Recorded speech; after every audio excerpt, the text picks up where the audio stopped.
Hello, Dumela. Welcome out there in cyberspace, all of you followers of Mogobe Nuggets of Wisdom podcast. Whether you are new or old, you are always welcome. We do our best to bring you life-changing, empowering business information, and we constantly bring all manner of entrepreneurs to you. And I do have one such great entrepreneuress, if there's such a word. We're going to talk about issues of freighting, issue of international trade and international commerce, and admiralty law. We're going to cover so many things having to do with international freight. But for now, I'm just asking you to do the needful. Just strike that notification bell as well as the subscribe button. We really, really depend on that for growth and for sustenance as a podcast. Welcome to the podcast, Polan. Thank you, sir. Thank you for having me. Okay. Can we kick it off by telling them who you are and what you do? But I guess you can also share your background, even your academics and that sort of thing, just to get people to know what you're about. Okay. My name is Mimmy Tebogo Lesolle Polan. I always feel the need to bring out the Lesolle part of my story because, you know, when we get married, we change our names, and I have had challenges where people tend to forget that I am a Motswana, born and bred. So I always try and make sure that people have that context as to who I am when I tell my story. Yes. And of course, the academics and the background. Yes. I am a librarian by profession. I've worked in all sorts of library settings, from the public to business libraries. My last job was with the IDM, which is the Institute of Development Management right here in Gaborone, Botswana. I was the regional librarian until we relocated to the US. That was my last formal job in the library industry, library profession, if I may say. I started my diploma right here at UB, and I was fortunate enough to be sponsored by the British Council, one of the recipients of the British Council scholarship those days. I know whether they still do give out scholarships. So I studied at Leeds Polytechnic. It is currently called Leeds Metropolitan University, and that was in the mid-70s. I did my undergrad, which culminated into a master's as well.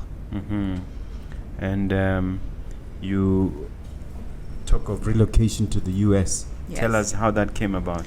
Yes, I met my husband.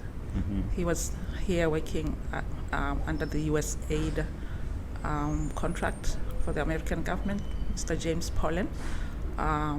We relocated as a family to the US about 28 years ago.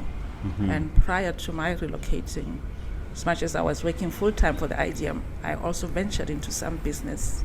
Most of you may remember the brand Jaga Perfumes. Jaga Perfumes. So that's where I think I got my niche for venturing into business. Was that your business? Yes, it was. Oh. Do you remember them? Vaguely. Yes, it was. It's a concept that now is been called knockoffs. But my brand then, I believe it was not just a knockoff. It was more than something. My tagline was "The memory lingers on." So you wore it and you could never tell what it was. And whether it was one that came straight from the chemist or through my store. So when we relocated to the US, I had to sell it because it was a cash business. We couldn't operate it remotely, obviously. Yeah. So that sort of gave me the little that I can claim to know about entrepreneurship. How long did you run Jaga Perfume? Jaga was launched. I completed in the UK in 1987, I think 1989, and then we relocated to the US 1995. Oh, okay. So it had its been own a while. time. Yes. Which part of the US did you relocate to? We relocated to the state of Maryland, which is just a stone throw away from Washington, D.C. Yeah. So I always tell people I live in Washington, D.C. because once you say Maryland, it's like it's a different world completely. Yeah. Because it's within, it's 10 minutes drive. Yes, literally 20 minutes. It used to take me 20 minutes to commute to work in D.C. Yeah. Tell me about your current business.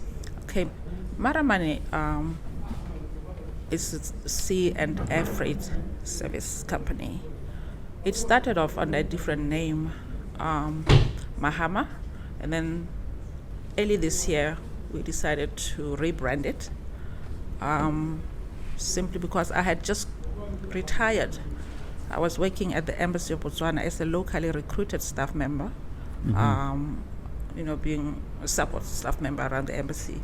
So I felt I had done enough of my tirelo job of the Botswana government. Yeah. And I saw a potential in this business that I've been doing part-time, I must say. I wanted to do it full-time. And the first thing that I felt we needed to do was to rebrand and try and make it more palatable to our clients, Rebrand from what to what? It was just a sea freight service, for starters. That's what we've been doing for the past 13 years or so, I may say, 13 to 14 years. And then rebranding, it means now we have to incorporate technology. It was just, we ran it, I hate saying it, kind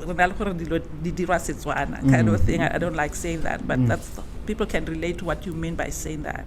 So we had to engage a marketing firm that we're working with to rebrand and work out on our systems, automate our systems to make it seamless for us to do the job. Okay. Basically, yeah. And rebranding meant we had to come up with a new logo. Our logo is very interesting. It's very simple, but it says a lot. We have a box. A box is one product that is used in the shipping industry. So our logo is a box that is opened. And to us, we're saying our business is opened 24/7. Yeah. The transition from a librarian to an international freight expert, how was that? Can you walk us through that journey? Yes, once a librarian, you'll always be a librarian. That's my belief. Because you've invested in knowing where to go to get information. So with the World Wide Web out there, there's so much information on the information highway. So I'm using my skills that I learned from library school in doing my business. So whenever there's anything, especially that newer trends, all I do is just to hit the button, I Google. So there was no challenge, there was no... No, it was a difficulty. plus. It was a plus, if I may say, yeah. And if you can talk to us about the name Maramane. Okay, yeah. Maramane. Maramane is... Yeah, it's unusual, isn't it? It's unusual, make it Setswana. Go hore my mother,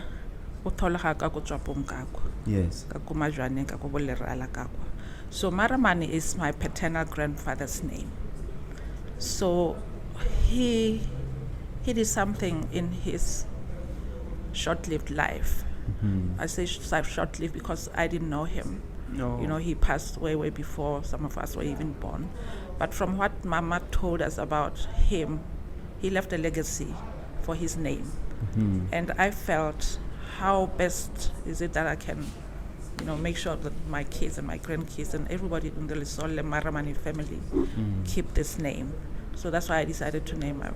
When you say a legacy, what did you do? He was the first pastor Muruti going on a horse ride, sharing and spreading the word in the Swapong area. History has it that he, together with Bulerile, Wanaha Kama III, were the first to reach that area and spread the gospel of the Lord. Yes. Wow. So we believe that is very powerful. On horseback? On horseback, Yeah. from village to village.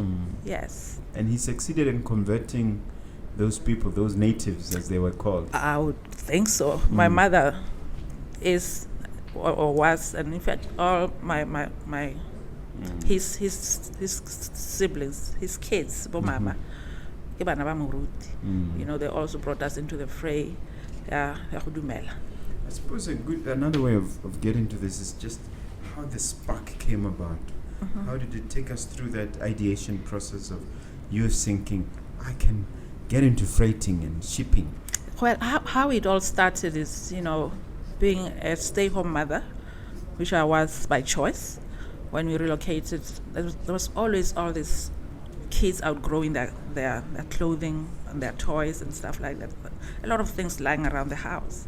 And I used to send those as donations to my family here back in Gaborone, Botswana, or rather, and that gave me an idea, like, you know what, this can also become a business, whereby I bet with the diaspora in the US, they may just be having the same things that they want to send to their families back home.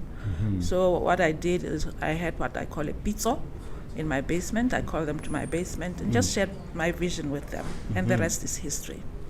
The response to the pizza was overwhelming. It was overwhelming. Yes. That's how it all started. Okay. I didn't know anything about freight, but like I say, I knew where to go to familiarize myself. I had some guy from Zambia who's been in the industry for some time, and he mentored me in his own way. What exactly are the services you offer? There are two services. We've always offered, sea freight services, whereby the sea freight and air freight in this industry. Sea freight has been our core, whereby we consolidate. Let's say a handful of Botswana have stuff that they want to send home. So they consolidate themselves, they share a container. So I coordinate that effort on their behalf. And then air freight is the same thing, but it's more about, the difference between the two is the cost, obviously. The sea freight takes about 8 weeks for it to reach Gaborone and be cleared through customs. From Washington? From the port of Baltimore, which is my nearest port from Maryland. Yes. Baltimore port. To Durban. To Durban and then to Gaborone. And then to Gapcon by rail from Durban. Okay. Takes how long? 8 weeks. I always say 8 weeks because I include 2 months. 2 months. I include customs processes, which can take long as well. Yeah. Does it depend on the nature of the object or article being shipped? Yes. And what we've been doing falls under the category household effects. So those don't have that much scrutiny, but still they have to be itemized individually, and then you give the estimated cost for customs purposes. Okay. Yes. Are there any significant barriers of entry to get into the industry? Not really. No. There aren't. I mean, you can go in, but I always say you have to have an understanding of how the processes work, because they can be very tedious, and you have to have that backbone to deal with, like I said, a male-dominated industry. So, but otherwise, if you have the passion, I don't see why one cannot go into it. Is there a lot of paperwork involved? Yes, a lot of paperwork. Because can you give us an example of? Everything has to be accounted for. There's insurance as well that's involved. If it happens that there's some goods that arrive damaged, for you to claim insurance, you have to prove to them that they left in a good condition. So there's paperwork. Lately, now we take pictures, videos as we load, so that we have that record for our own good in case we need to submit an insurance claim. So it's paperwork that takes off from the Port of Baltimore, that's handed over to the authorities in Durban. In Durban now, that's when business becomes serious. Okay. Because now they want to know, okay, you're saying you have 600 boxes. What's in those boxes? Yeah, you have to be very specific and be transparent about it as well. Okay. Yes. Before I ask you the next question, let me just talk to the viewer. Viewer, we have this book, Nuggets of Grit, From the Cattle Post to Serial Entrepreneurship. The book was launched a couple of days ago here at Black. And let me just take a minute to do a shameless plug and say to you, the book is available. You need to call 397-1368, and it's only retails for $3.99. And you can reach us here at Mogobe Plaza, first floor, if you're interested in the book. You learn all there is to learn about my entrepreneurial journey and the the pitfalls and what I ran into and the challenges I had, and how God exercised His wisdom and grace to save me from those pitfalls and how we're able to get where we are now. Hopefully, the book will enthuse, energize, inspire, and motivate you to go to greater heights. So, another shameless plug, Mom, Nuggets of Grit. Thank you. Back to our conversation, Madam. Thank you. Now, I wanted to ask you a bit more about the industry, to say, are you just limited to one port, or is it international? Mm-hmm. Do you bring things from China, for instance, and Turkey, or how does it work? The way the industry is set up is, with the press of a button, you can literally do business anywhere. Mm-hmm. And there are compilations, directories of service providers internationally. So, for instance, someone asked me the other day, hey, I may just be doing business in Dubai. How can you help us? Mm-hmm. And I said, it's just a matter of us finding through our freight forwarders. Our freight forwarders, these are the guys who handle all the bookings for us on the bigger vessel. They are more conversed and more knowledgeable about their counterparts around the world. Okay. So it's a matter of me Freight saying forwarders. freight forwarder. A freight forwarder is someone who, for instance, in my case as Maramane, I go to them. I say, listen, I have a consignment coming up.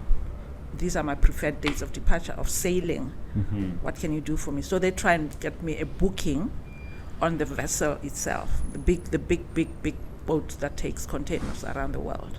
So that is something that is a profession that you get certified in doing. Mm-hmm. So you go to school for that. Every now and then, I come across an entrepreneur who has the following story. Mr. Mogobe, I was thriving. I was doing a good business. I had this guy. He supplied me. He brought things from China, wherever, and he did it 2-3 times. The 4th time was my biggest, and he asked me to trust him because he's supplied me before, and I invested all my money, and I bought the merchandise. The guy disappeared. He disappeared off the internet. He disappeared off the phone lines, and I lost it all. Yeah. Have you come across such stories? I have come across stories not directly from my own clients, but people who found themselves in a situation like that, now trying to see how I can help them get out of that kind of situation. If I may give an example, a couple right here in Botswana, they called me and said they had ordered us a motor vehicle in Denmark. So to me, I'm like, Denmark? Okay, how did that go about? They sent money to some account in Turkey. And I said, okay, do you have the contacts of this company that you're dealing with in Denmark? So they gave me the contacts. I did my own due diligence. I found out that indeed they supposedly had a partner in the state of Delaware in Maryland. I tried to reach out to that office, couldn't get through. So I said to them, chances are maybe you were scammed a little bit, but it's not for me to say, but I'm sorry, I can't help, because if somebody's going to be shipping a container from Europe to Africa, Botswana, via the US, it just doesn't make business sense to do that. That should have been a red flag. Yeah. So one of the things that we do at Maramane as well is we try and educate our clients. We are in the process of doing some videos as well, so that people at least can understand the processes, what it entails, to avoid situations like this. Yeah. Because it's crazy out there. Everyone is trying to make a quick buck. By So scamming people. how would you advise an average entrepreneur to guard against such mishaps? Yes, it's always best to do your own due diligence. As to do, I always say, let's do a video call. I want to see that face, because at times somebody is using somebody else's name, and then the two just don't don't match. Yeah. And then once you say that to them, they disappear. When Video you call. trying to be very personal about things like that, they disappear. Then you know that no, they're not who they say they are. Yeah, you just have to be. You talked of insurance. Is there any way that insurance can play a role and help you recover your losses in such a case? There's two types of insurance. The primary insurance is the one that comes automatically. It's embedded in the cost of shipping, but it's very minimal when it comes to. So we always give people an option of secondary insurance. That one, at least, it may help you out if you are to submit a claim. But still, you have to prove to the insurance companies that the goods, if maybe they arrive not intact.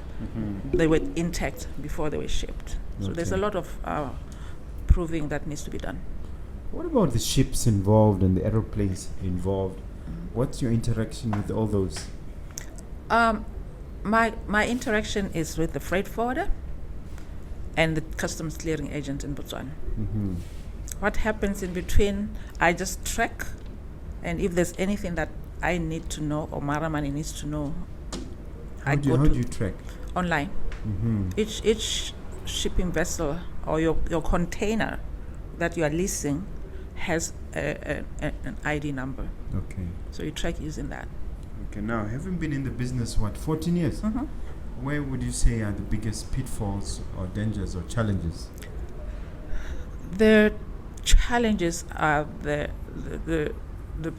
shipping lines themselves.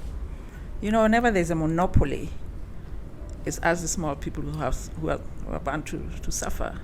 So, and I'm not afraid to talk about this particular shipping line because it monopolizes the industry, and their service, they just could care less. They are very quick in charging. Like, let me cite an example of a container that just arrived maybe just over 4 weeks ago. It was stuck in Durban for 3 weeks. A transition that should take 10 days maximum. 3 months. Yeah, stuck 3 in months is Durban. a lot. Yeah. So now when you try and talk to them, no response, nothing. But in the meantime, they want to charge you for storage of your container whilst it's still being inspected for whatever reason. So I think that is the biggest challenge that I think I have observed in my 14 You didn't mention years. the name, although you said you don't mind mentioning it. You prefer not to mention I it? prefer not to mention it in case they red flag me. You thought better of it. Yes, they may red flag me, and that's the only route I have. But no, talking about routes, the other day I was pleasantly surprised. We have a dry port while we're leasing some land, some sea, some water in Namibia, in Walvis Bay in Namibia. So I was pleasantly surprised because I have to be following the trends in this industry. So one of the things I do is also try and see what's going on back here at home. So I found that Minister Molale with his counterpart in Namibia was signing some MOU about beefing up this project I was about to call it something in Namibia. So Namibia port has got such potential. Durban, I think, is over. Walvis Bay. Walvis Bay, yes. Durban, I think it's. You can imagine the whole Southern African region. People like Botswana who are landlocked, don't have a choice but to use Durban. It tends to be overcrowded. It is overcrowded. So, and one of the things that we discovered was this July 18th, if I may be specific, is the day SARS, South African Revenue Services, counterpart of BES here, they enacted a new policy, literally saying every container that is in transit at Durban Port has to declare customs in South Africa. So you can imagine what that means. It's a mess. Yeah. So that's what causes the delay. So now we are looking into the option of using Namibia as a port of entry to Botswana. Why has the world not responded to Walvis Bay? I guess Walvis Bay is probably less than 1% of what goes through Durban? Yeah. Why is it such a tiny fraction? You see, once the containers arrive in Durban, they have two choices to come to Botswana, for instance. It's either by road or by rail. Rail is the most affordable linkage between the two countries. So we don't have a rail line between Botswana and Walvis Bay. And it's a much longer route between Walvis Bay and Gaborone, for instance, to come to Gapcon. Okay. So there's a cost element to it. But I've been working with a tracking company who I can proudly say they're our partners, because we're trying to see, our thing is to timely delivery. It's very important in this. A lot of concerns that we've seen since the event that I alluded to earlier on. People are complaining, companies and organizations are complaining about late delivery of their goods. Some of them are time sensitive, medical supplies. So we felt, how can we, remedy this situation? So we talked into a trucking company, Motswana-owned trucking company operating from Walvis Bay, to see how we can maybe offload goods in Namibia into a truck. It's going to end up being cheaper for us, and it's going to be the turnaround in Namibia is 3 days. That's quick. Yeah. So they come through mainly because there's no traffic. So they go through Mamuno. Does it compensate for the financial difference? The speed, does it make up for the financial? Yes, I would say it does. Most of that now, you see, containers are heavy themselves when they are empty. Imagine if it's full. Yeah. So, and then if you truck a whole container, it uses diesel, which is more expensive. But if you transport your goods into a box truck, then the truck hauls them here using petrol. It's much cheaper. Yeah. When we were putting up this building, we got a lot of our stuff from Guangzhou in China. And we had an agent, and the agent used to actually check the goods in terms of making sure that the same thing that we identify, we go and identify what to buy, whether it's tiles, aluminium, whatever. And then his job is to do that with us and make sure at the time of shipping, he's also there to tick. So we pay him to tick and make sure the quality is maintained. What is your approach, and what do you think of that approach? I think it's the best approach because, it's all about trust. Yeah. If a client comes and says, "Hey, can you ship these goods for us?" and we say, "Yes, we can," and then someone else, a third party, is involved. Maybe the client is based in Botswana, like in your case. A third party being involved, third party giving us goods and we don't inspect them. It's a no-no in this industry. Even bears warned us against doing that because there's also the risk of someone else giving you contrabands that you may not be aware of, and the only way to avoid that is to inspect the goods upon loading. And there's a whole industry, isn't there, of agents who do that? I know that China does that a lot. I haven't come across anyone that I know personally who does that. So who in your company, who does that? Who I do it. You do it personally? I do it myself. I'm doing full time now. Even when I used to work, I used to take time off from work to do it. Because I believe that once I seal that container, I feel comfortable in knowing that, okay, what's in there is a true reflection of what my paperwork says. Do you have any instances or horror stories to share where someone failed to do that? There's one currently that is ongoing. That is the reason why I'm here. Tell me about it. Okay. A very good client of ours over the years felt the need to donate to the Botswana government. A huge consignment. And we talked about it for a year to try and see, how we can help as Maramane. And we believed as Maramane that we are going to not charge them using our rates. And we felt that was one way we as Maramane were giving back to our own government as well. So we gave them the shipping at cost. Everything went well. They were a bit slow in, giving us support documentation, and that did cost them because everywhere they stopped without producing in a timely manner, they pay. You don't mess with this industry. So now, when the goods arrived in South Africa, they were not transparent enough with us. They sent us a document that we could not open, a zip document. SARS somehow managed. Were they aware of that? When we sit back and think about it, we believe it was their strategy. So once SARS did whatever they did, they managed to open that document, and SARS realized that there were these were PPEs. Meaning? Oh yeah, personal protection equipment. Yes. So there were other goods that are non-PPEs. And I got the tail end of that, and I said, no, I gave you this shipment at cost because you made me believe they were PPEs.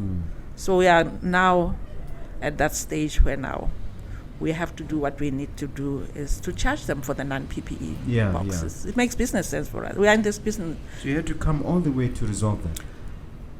Not necessarily, but it has taken a lot of my time because I'm very thorough in what I do. You know, when I say to you, I'm going to inspect your thing is, I keep track, I take pictures just to make sure that there's that transparency. And if somebody is not transparent to me, I take offense with that. Yeah. Yeah. Where is the money in all of this? How do you guys make serious money? Let's talk about money. Phew, is there any money? Yeah, that's what I want to know. It's a matter of consistency. So if you have clients, let me retract a bit. We've been doing consolidated shipping. There is money, but it could be better. So one of the things that we came up when we were rebranding early this year was to come look at our strategies, our marketing strategies. So we've been doing what's called B2C in marketing terms. You must be aware of that. So we're like, let's try the B2B. You know, Business B2B, to business, business to business is more repetitive business, unlike someone who just wants to send a box of goodies to their families. So we believe if there's any money, it may just be in the B2B strategy. And that's where we are now. Is it because they are consistent and they deal with bigger quantities? Yes, it's all about size. Okay. Size does matter. You know, in the air freight industry, it's about volumetric weight, and in sea freight, it's about the amount of volumetric space you occupy. Cubic meters. Cubic feet. Cubic feet. Cubic feet. Yeah, meters. In America, they insist on. They're still using the imperial system. Yeah. Yeah, I think I asked you earlier, but I think you haven't answered whether you actually have business presence other parts of the world. Oh, no, we don't. Not physically, but virtually. I'd say virtually, not physically. It is possible. It is doable. Yeah. I have, for instance, I always say self-appointed leader of the Botswana diaspora in the US. So I have counterparts. Welcome, Madam President. I should run, right? The diaspora. In fact, we need the diaspora is a force to be reckoned with. It's just that maybe we don't understand what the diaspora can do. But anyway, that aside, so I have my counterparts from Mozambique and Angola. So I reached out to them just before coming here, and I said, hey, let's look at this opportunity. One, they are a bigger community, and they already have ports. You know, so it will be a straight shot to Angola and a straight shot to Mozambique. So we are trying to look into other markets as well whilst you are at it. We've perfected our systems. It's just a matter of now taking them and plugging them somewhere else. Yeah. There's a big buzz about AGOA. It's been for decades. How do you interact with the AGOA structures? How do you understand it in the freight industry? And can you help Motswana get into the picture about AGOA? Yes. I just like I said, I just happened to have finished my tenure at the Embassy of Botswana. So I'm quite familiar with AGOA. And just yesterday I did a courtesy call virtually to the trade office at the Embassy of the U.S. Embassy here in Gaborone, Botswana. And that AGOA came about in the conversation, of course. So what I can say to people about AGOA is they should take advantage of it. It's been going on for a very long time. And it's something that is politically... Started with Obama? It was with Bush? I can't remember. It was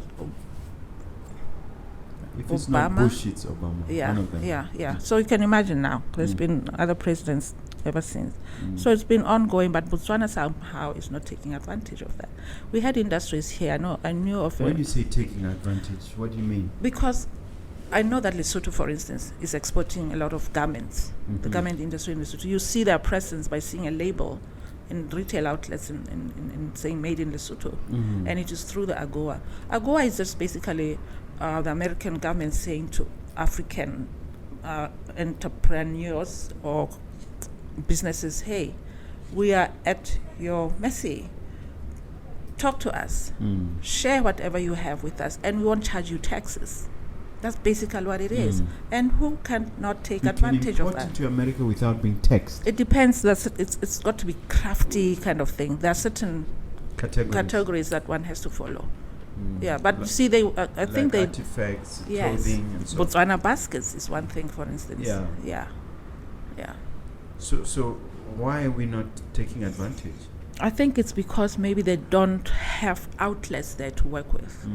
You know, so Do we have enough to export in the first place? you start small.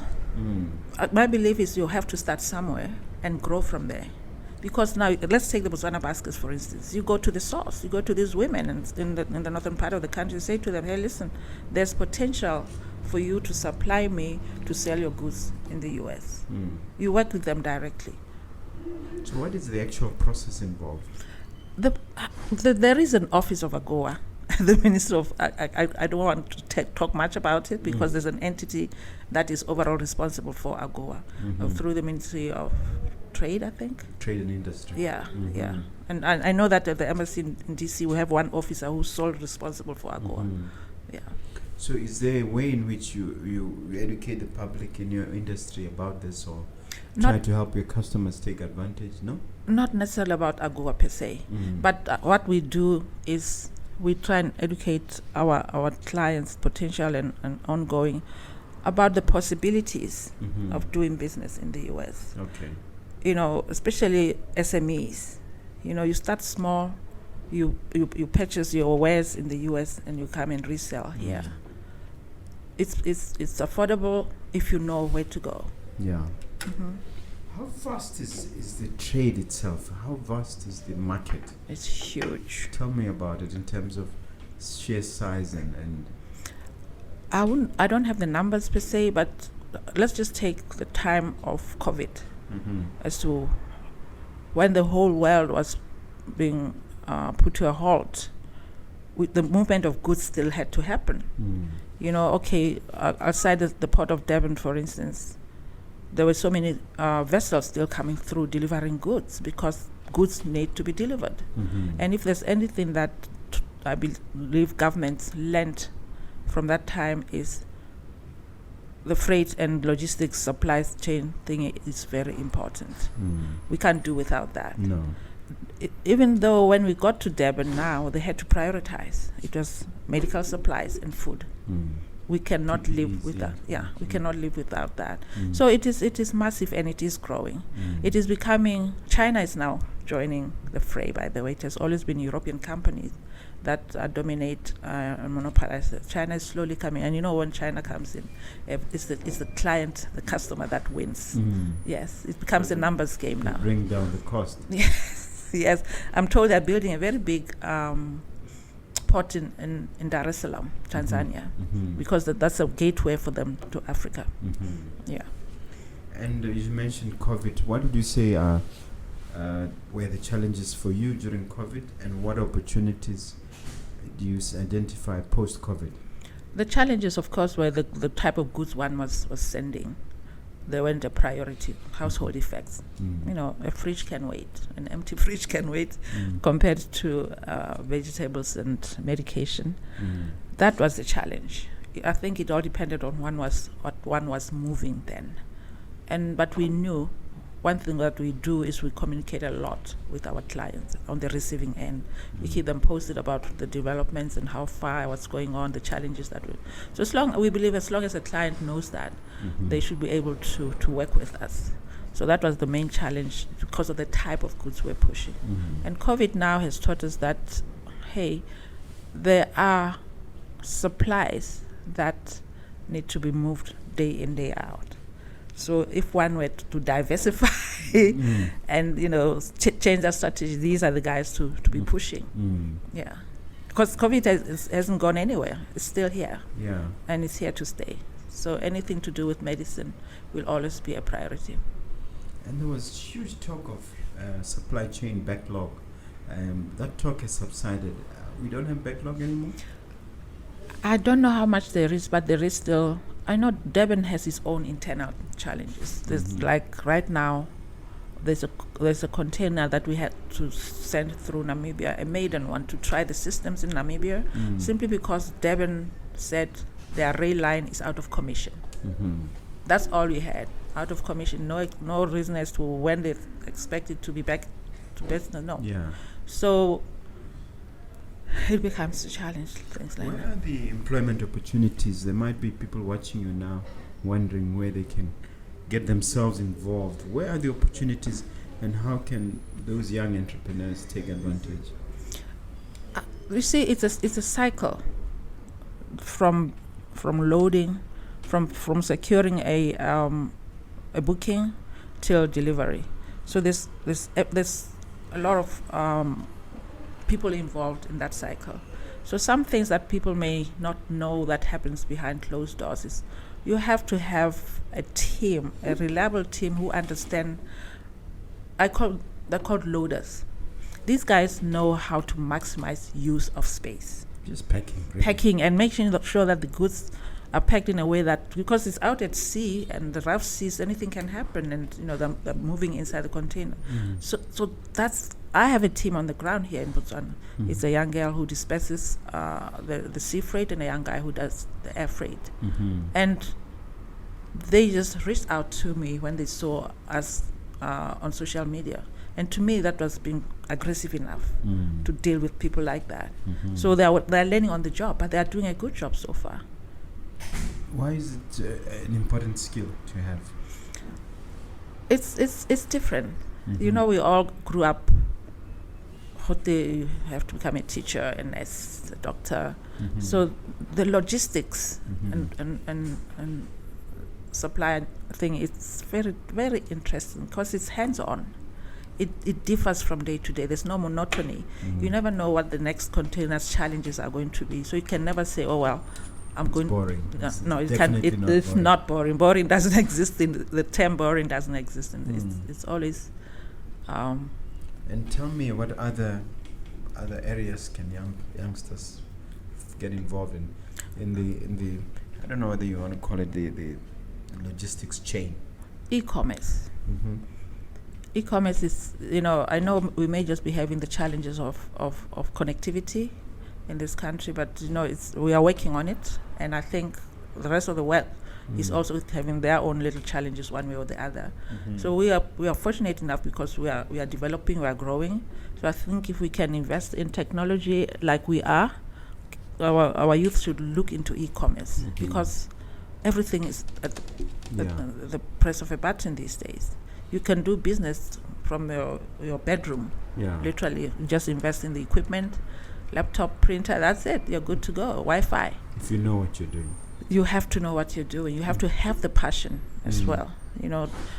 There's one guy who I saw on his social media, Facebook, not complaining, just raising concern about the delivery of goods from Gaborone to the northern part of the country.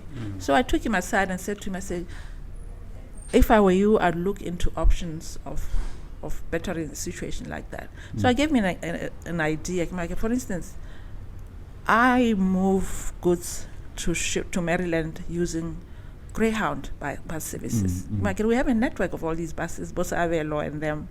So reach out to one of them and say, listen, because I know it is happening. It is happening, but it's not formalized. It's not formalized. Yes. So formalized. Easily be formalized. As we speak, the guy's got a fleet of motorbikes now. Wow. He's doing it. How does he do it?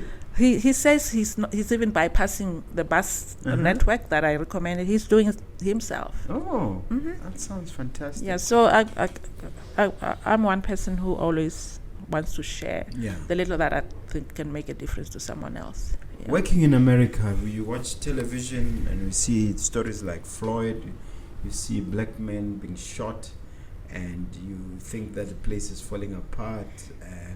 What's been your experience? How is the racism, and what are we to make of all this? I always say to people that my husband is Caucasian. Yes. So, and we met here in Botswana. We used to travel to South Africa during the apartheid days. A risk we took, but we did it anyway. And I'll say to my American friends. And you claim that he's your what? Is he just a friend or? What do you mean? I mean, how would you go through? Because those Oh, days, no. those days we the went. caliber was very strong. We went to Sentin. Mm. Yeah.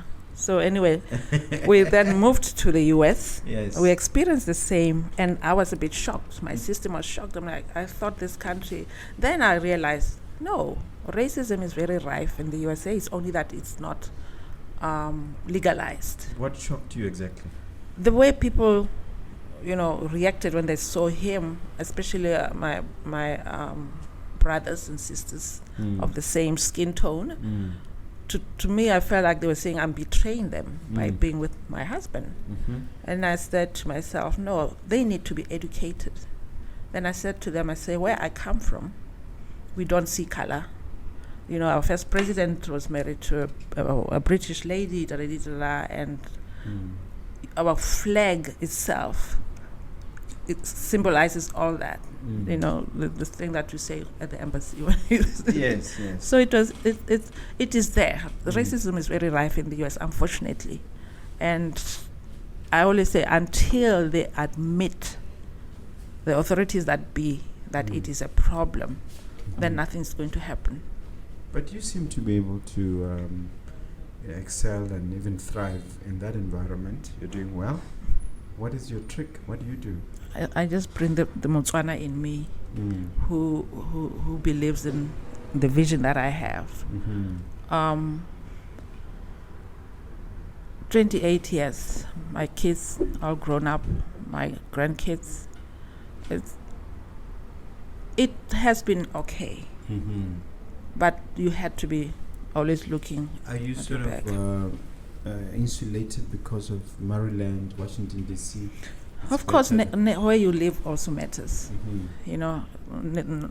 Zip code. Yeah. You're into real estate, Yeah. That's location. Yes. So it depends on where you live. So when you leave your comfort zone, you put on a different cap, knowing that now you're entering into someone else's territory. You have to always be knowledgeable about where you're going. Yeah. When you go to certain neighborhoods. Do they neighborhood. just stop you at random because you're driving a flashy car? No, I don't drive one anyway. So Yeah. No, but I don't think that's the thing. I think people are just angry because of the system, systematized racism, because it's everywhere. Systemic. Yeah.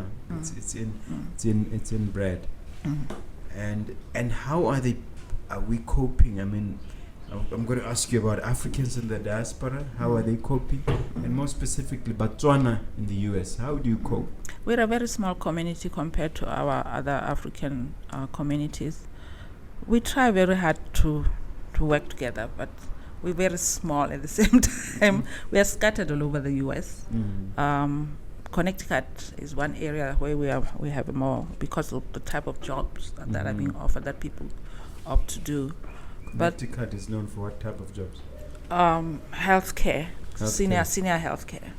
So you find that mostly Botswana who reside there are into that kind of industry. But otherwise, we are scattered all over the country, and we try to get together. Like this year, we had so many independence picnics. Atlanta, Georgia, Connecticut, of course. You drive all the way to Atlanta for a picnic? I flew. I went to Atlanta. I flew. It was different because the embassy has always had picnics in the DC area. So this was one year when Botswana says, so we went to Atlanta. It was quite nice. Yeah, because Atlanta now was catering for neighboring states. Yeah. And Texas had their own, California had their own. Okay. Yeah. But other communities in the diaspora, West Africans especially, and East Africans, they're big communities.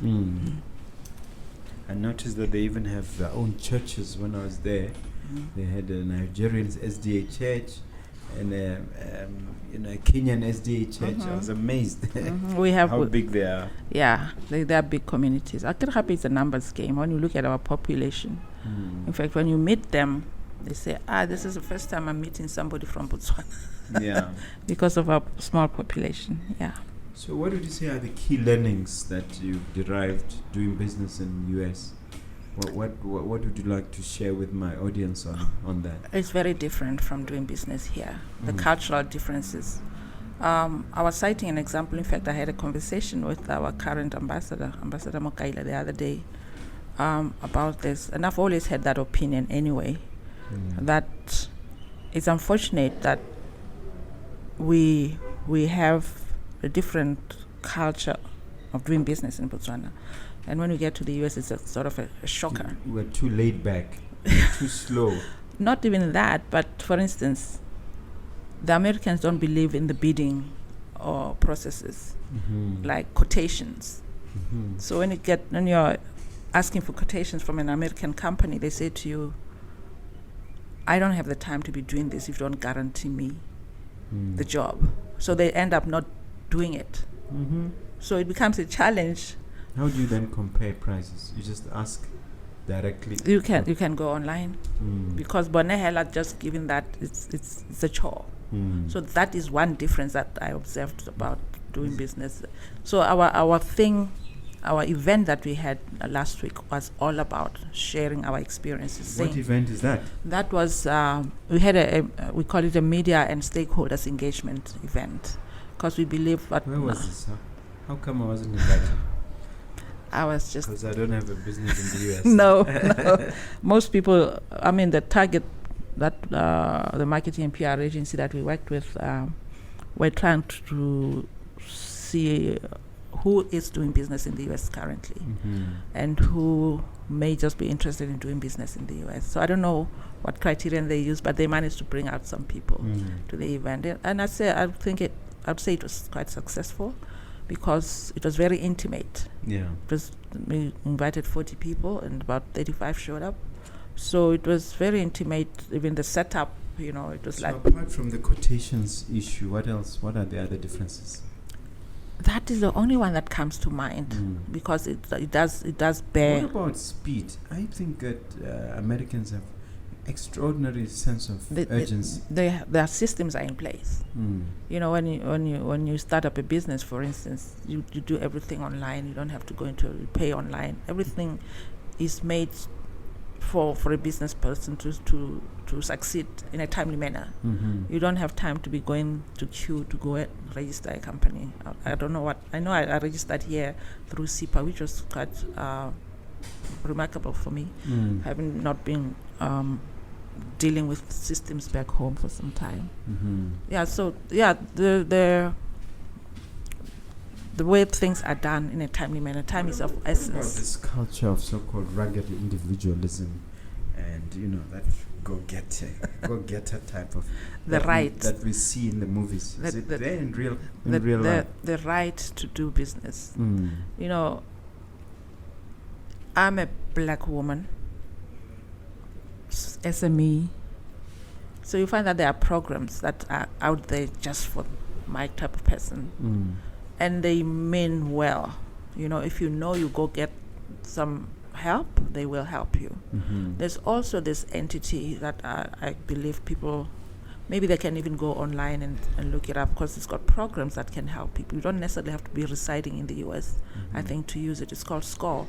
SCORE is an acronym. I've never known what it stands for, but these are retired professionals in the business industry who volunteer their services to SMEs, startups. So completely voluntary.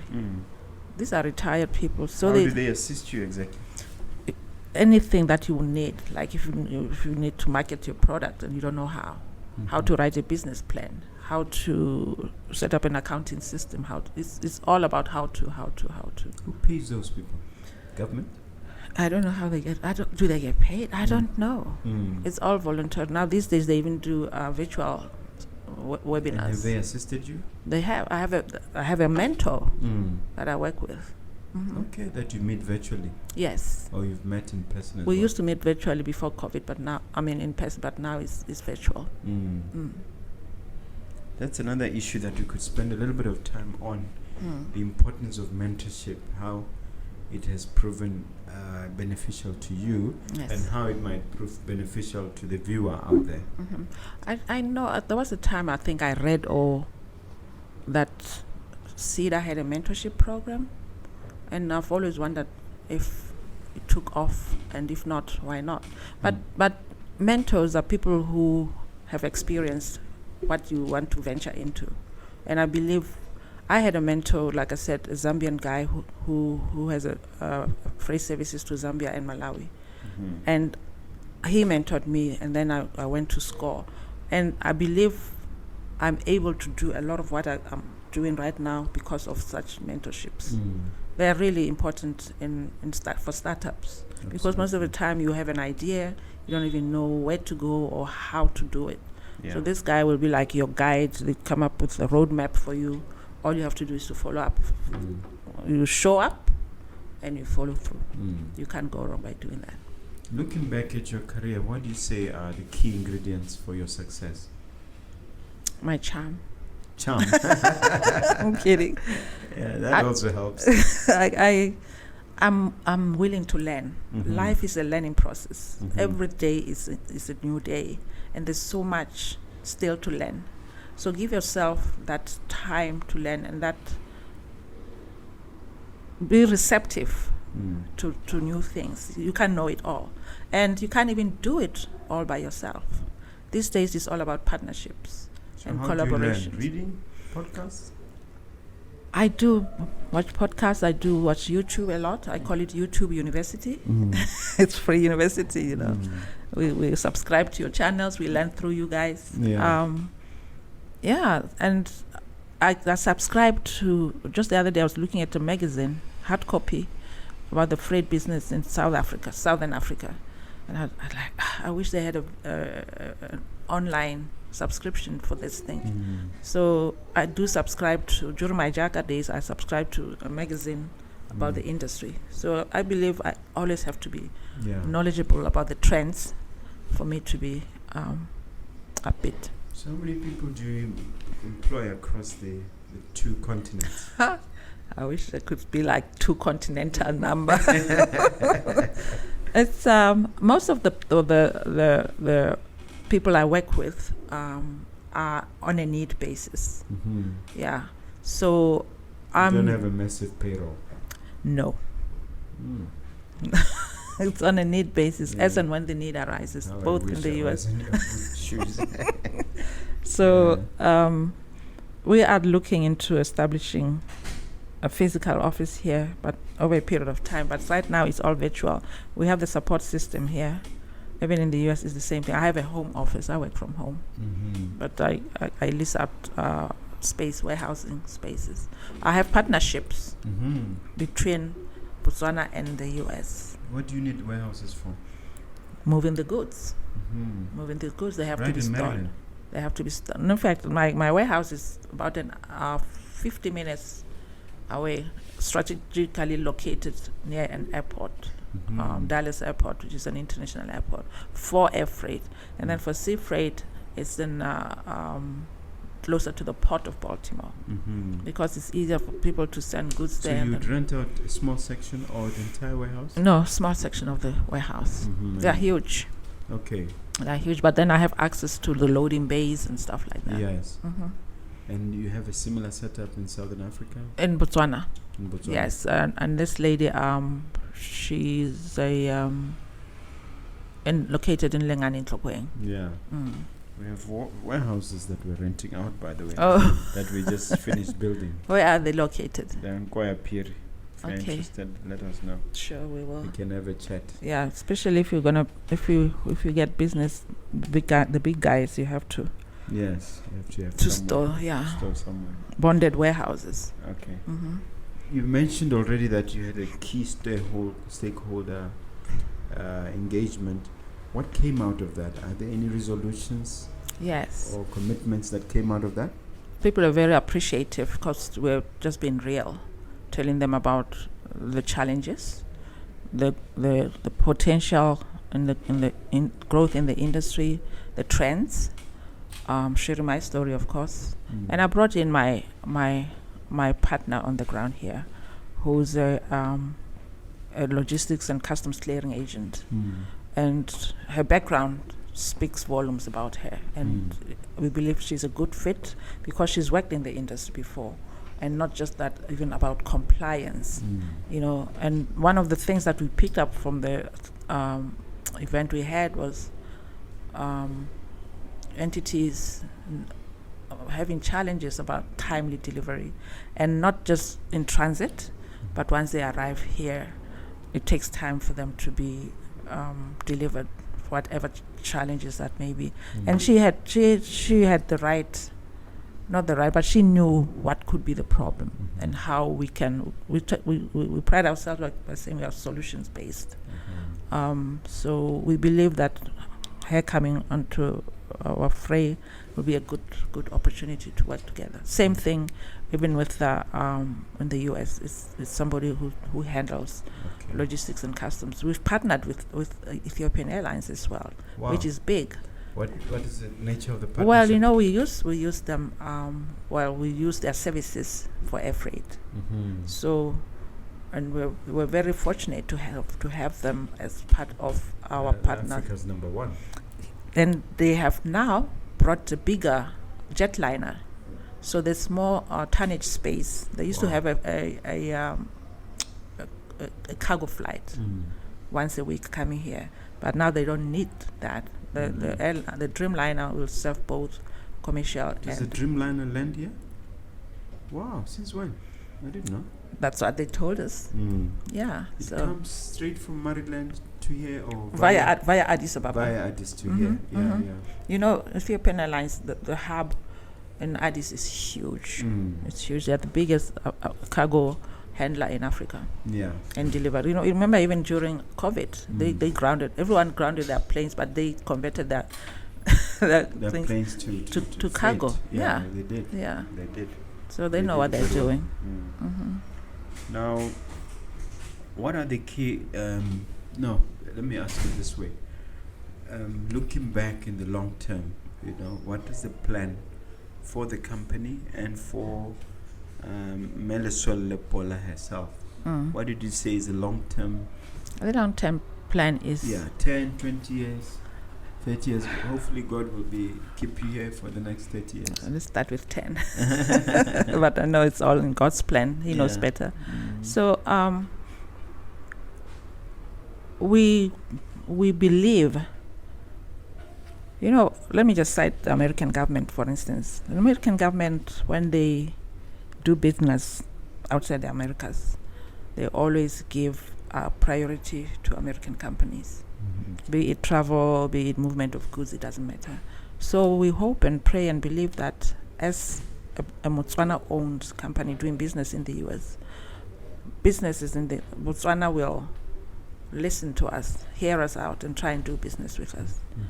And we believe that can happen. It's just a matter of knowing who to talk to and how to sell ourselves, share our story.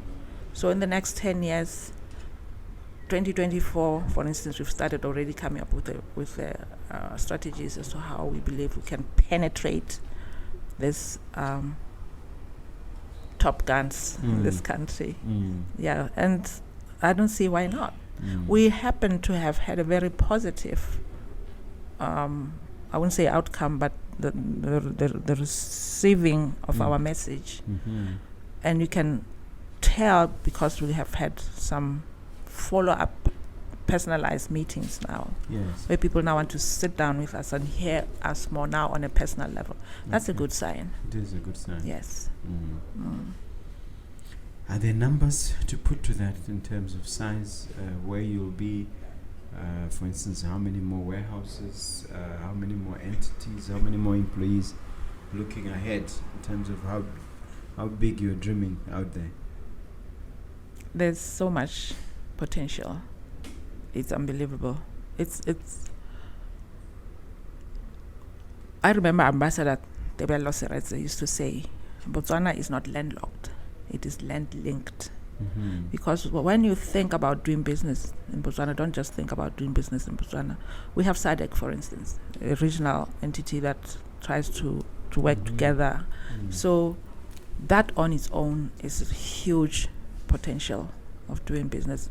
If you have a product that you can push, that can not only work most of the African governments, including Botswana, have reprioritized the agenda that the president is talking about.